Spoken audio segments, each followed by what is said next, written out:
Damos la bienvenida a Fernando Vega, activista, es el coordinador del Foro Autónomo de Defensa de la SUA y también parte del Cabildo Popular por el Agua de Cuenca. Un manifiesto libertario. Publicó en redes sociales, lo transmitimos también en este medio de comunicación, antes de las festividades de Cuenca. Estos dos foros fueron los autores de este comunicado por la descentralización, la autonomía y la soberanía de Cuenca. Se dio este comunicado antes de los discursos de orden que generan también lecturas y compromisos. Quisiéramos conocer su punto de vista sobre lo que ha sucedido en estos últimos días en el marco de las festividades de Cuenca, Fernando.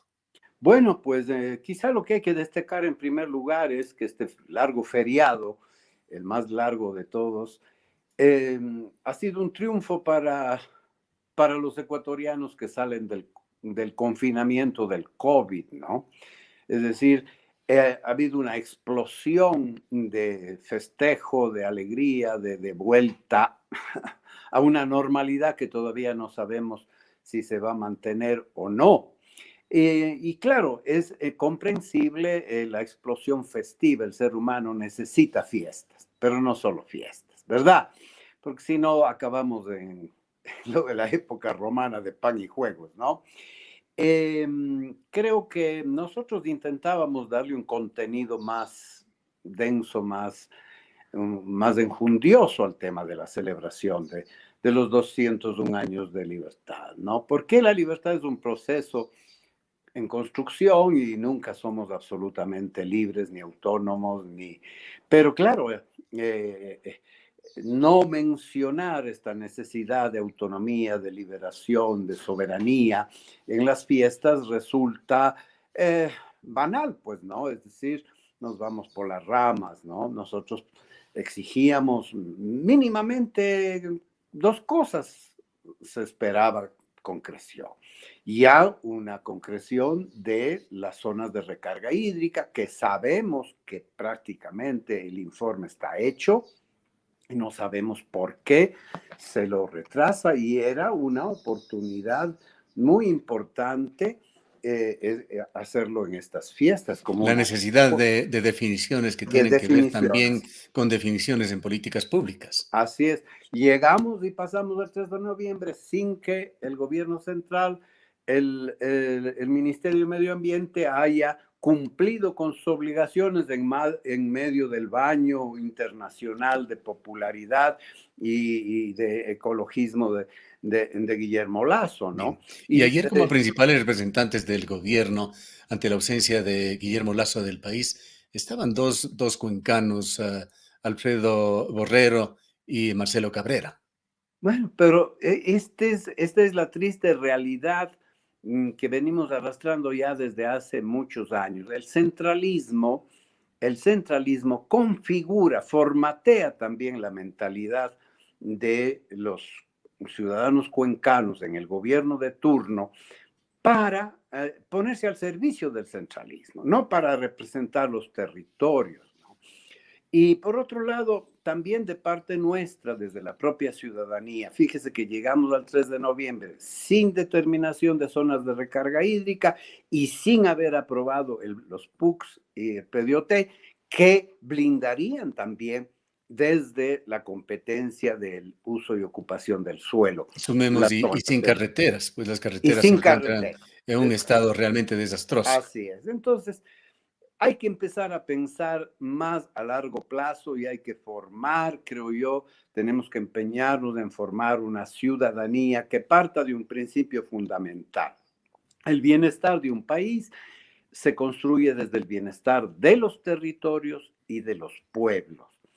Y eso requiere un fortalecimiento del autogobierno, del gobierno descentralizado, sea vía federal, sea vía autonómica, para un modelo parecido al de España, o incluso dentro de los propios parámetros de la Constitución actual, que no se cumple. Decían que todos cumplen la Constitución y no es cierto, porque no existe el gobierno regional autónomo. No existe por falta de voluntad política tanto del gobierno central, Correa, como de los gobiernos locales, porque quienes deberían trabajar el tema son los consejos provinciales, ¿no? ¿Por qué?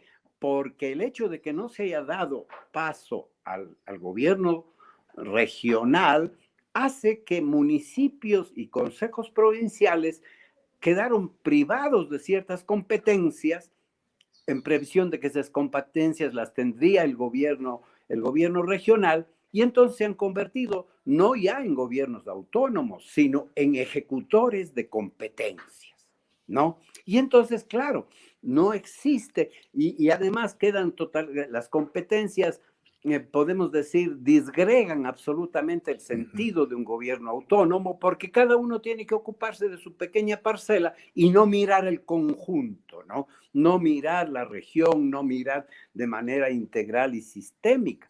Ese es el tema de las carreteras, de la vialidad, un clarísimo ejemplo de ese viejo axioma del divide y vencerás.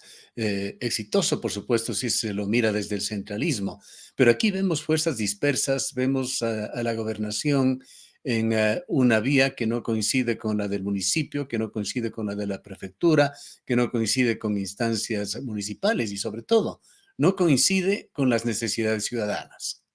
Por ejemplo, en, en el sistema descentralizado de regiones descentralizadas, los gobernadores son elegidos y el consejo regional es también elegido por voto popular, ¿no?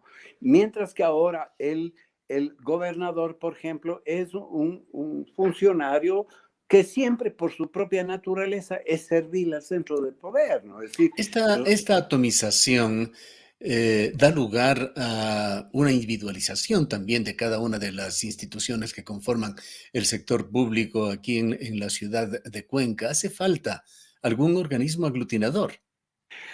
yo digo que intentar poner en vigencia por lo menos el modelo de descentralización de la Constitución obligaría, por ejemplo, a fortalecer también los organismos de planificación regional. Es decir, algo que emule a lo que fue el CREA y otras instancias de planificación y desarrollo que hubieron en el pasado, que funcionaron, ¿no?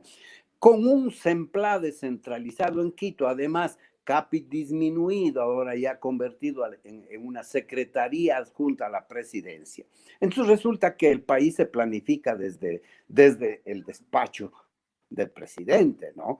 Y no desde los territorios, no desde las comunidades, no desde las poblaciones. Entonces, creo que hay que invertir absolutamente el proceso, es decir, un proceso desde abajo, un proceso que vaya generando coordinación horizontal y de ahí vaya subiendo a niveles superiores de integración, ¿no?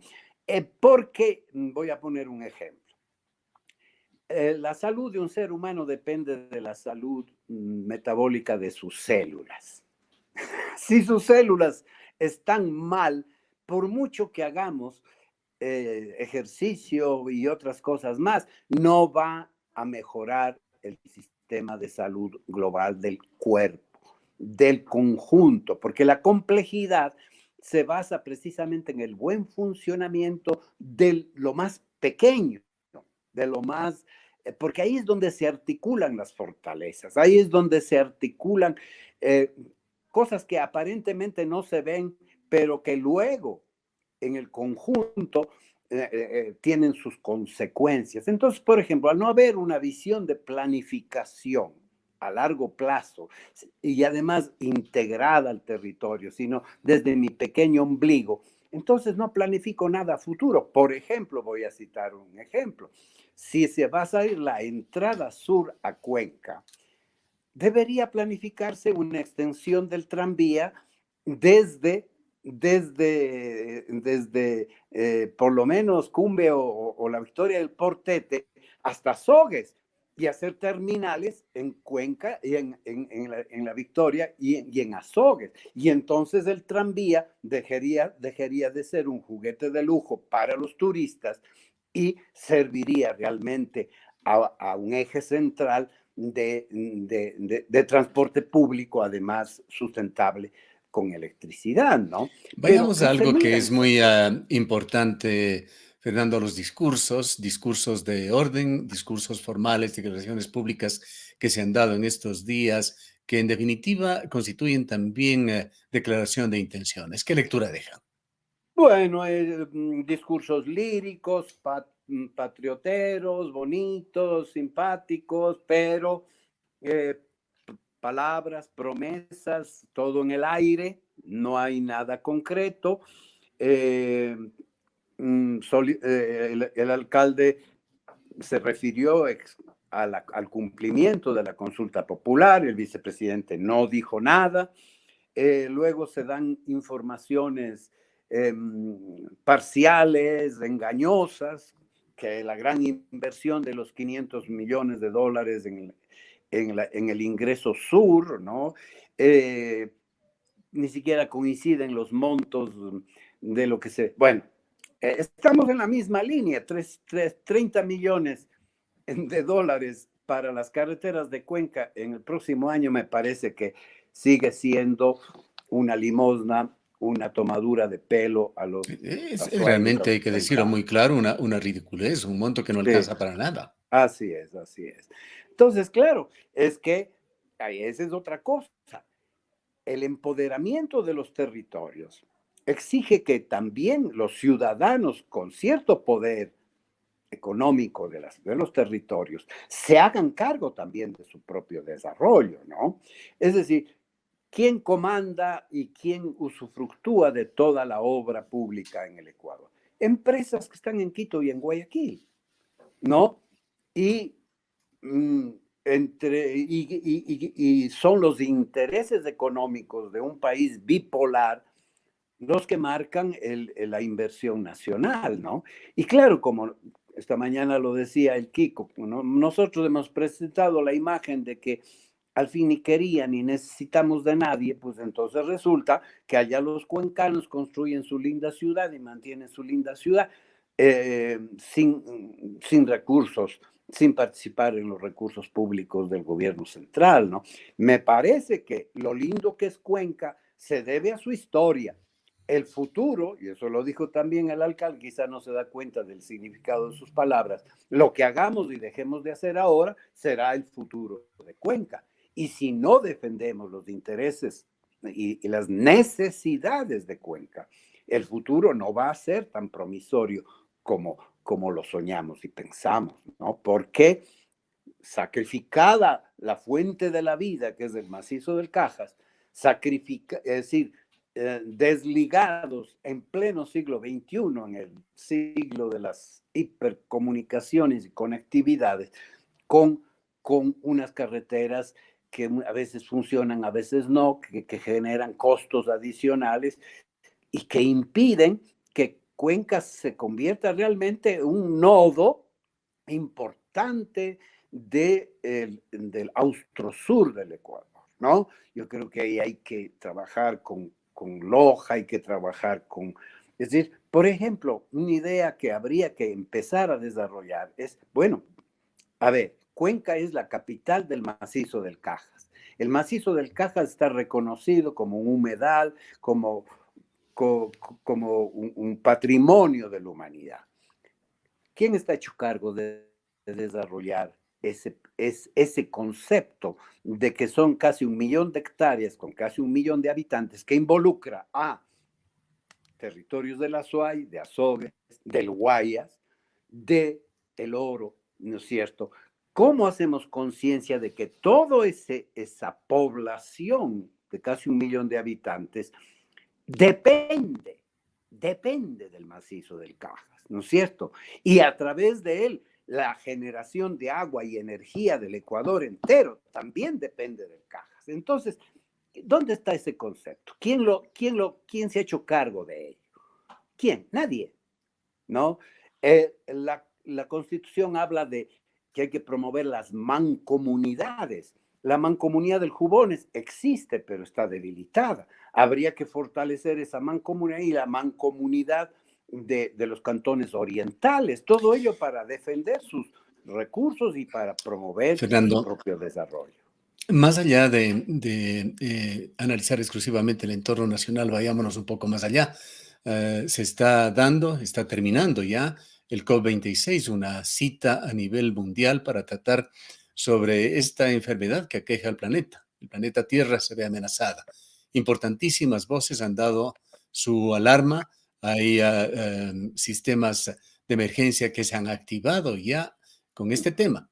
El presidente de la República, Guillermo Lasso, el ministro del Ambiente y otros funcionarios hicieron presencia oportunamente en esta cita, lo utilizaron como una importante vitrina para anunciar un proyecto en Galápagos, bueno, desde todo punto de vista, hay que conocer aún detalles, pero más allá de eso ha servido para declaraciones de Guillermo Lasso que lo han puesto en una posición muy visible y aparentemente Ecuador, de acuerdo con sus declaraciones, entraría en una línea de sumar esfuerzos para proteger a la tierra, para proteger el medio ambiente. En un tuit, Guillermo Lasso llegó a señalar que Ecuador es el primer país de América Latina que adopta la política pública de transición ecológica hacia una economía circular, resiliente, baja en emisiones y señaló además una clara meta de reducir el 22,5% de nuestras emisiones hasta el 2025. Una posición de Guillermo Lasso que nos sorprende, que requiere explicaciones, que requiere también de aplicaciones, pues las políticas internas que ha venido escribiendo el presidente de la República son bastante diferentes. Bueno, es la misma línea de Correa, ¿no? Correa se salía del país a hablar de los derechos de la naturaleza, de la constitución más ecologista del mundo, ¿no? Pero adintra, todos sabemos que se avasalló absolutamente y se diseñó un proyecto extractivista, ¿no?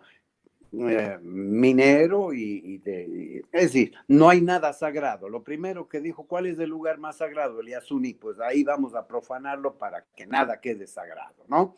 Entonces, ¿qué pasa? Que internacionalmente logramos, obviamente, lo de Galápagos, cuanto más se lo proteja mejor, ¿no? Pero logramos una de cal y luego las de cal son para afuera, pero las de arena son para adentro, ¿no? Se habla de una transición ecológica bajo el concepto de la economía verde, ¿no? Es decir, que es ir hacia un capitalismo un poquito más edulcorado en temas ambientales, pero en definitiva el problema del carbono no se resuelve. Aquí dicen que vamos a dejar de emitir utilizando el gas, ¿no es cierto? Que ahora se quema. ¿Qué más ha ofrecido? Bueno, el tema de la alza de los combustibles de alguna manera sería coherente con el hecho de que se desestimula el transporte con combustibles fósiles, ¿no? Pero Pero habría que en ir a línea otro. totalmente contraria a la intención de duplicar la producción petrolera. Así es, en línea completamente contraria. Entonces hay una serie de contradicciones, ¿no? Además, el gobierno está cogido en ese laberinto de la crisis fiscal. Y entonces, claro, ¿de dónde echar mano para el gobierno central? Hay que sacrificar los territorios, hay que sacrificar el Chocó andino, pacto con esa maravilla que es, hay que hacer minería allí. Hay que hacer minería en la selva, en zonas de altísima biodiversidad. Hay que hacerlo en los páramos, a pesar de los discursos y de los discursos y promesas del señor Lasso de que no se haría minería por encima de la cota de 2.800 metros, de que se respetaría además que hay que hacer las consultas previas y se respetarían las consultas populares. Pero está de por medio el otro discurso. Tenemos que dar seguridad jurídica. ¿A quién? ¿A los habitantes del Ecuador? No, a las empresas inversoras. Y sabemos que las empresas son depredadoras, que no van a invertir para hacer obras de caridad en el Ecuador, para desarrollar el Ecuador. Vienen, se llevan el oro y el moro y después nos quedan los pasivos. Ese Bien. colonialismo Por eso digo, El 3 de tiempo noviembre se nos tiene que ser agota, una lucha Fernando. contra el coronavirus. Concluyamos esta charla, muy valiosa, por supuesto, con una conclusión, con un mensaje quizá a la ciudadanía desde el Cabildo Popular por el Agua de Cuenca, desde el Foro Autónomo de Defensa de la SUAI, hacia los ciudadanos. ¿Qué hacer? Hay ¿Cómo que trabajar, actuar como hay, cuencanos, como hay suayos? que trabajar. Tenemos que recuperar nuestra identidad. Para recuperar nuestra identidad hay que recuperar el territorio. Hay que empoderarnos y hacernos cargo del territorio. Porque eso es animal. Los animales señalan sus linderos porque es su zona de producción y de comida y reproducción. El ser humano en ese sentido necesita, en ese sentido, la propiedad privada, algo que es nuestro y que no nos puede ser enajenado, propiedad colectiva, no tanto individual, colectiva primero, ¿no? Hay que recuperar el sentido patriótico desde lo local hacia la unidad nacional, no al revés. Por lo tanto, tenemos que crear utopías, tenemos que crear planes y tener visiones de futuro y compartir. Yo creo que ahí tenemos que exigir que las universidades vuelvan a hacerse cargo del territorio, vuelvan a hacerse cargo de los planes locales. Si no lo hacemos nosotros, no nos van a hacer nunca desde Quito. Cada vez el Estado va a estar más en crisis. Esta crisis en la que nos condujo 15 años de demagogia populista, va a ser ya el ambiente que nos acompañe en las próximas décadas. No va a haber una solución fácil, solo trabajando, optimizando y haciéndonos responsables de lo que es nuestro. El ojo del amo engorda al caballo, decían los viejos, ¿no? No podemos esperar que sea un señor de Quito que tiene además de intereses cruzados con las mineras, sean los que planifiquen el desarrollo de Bien, Cuenca, peor en muchas caso da. gracias. Gracias, Fernando, por habernos acompañado.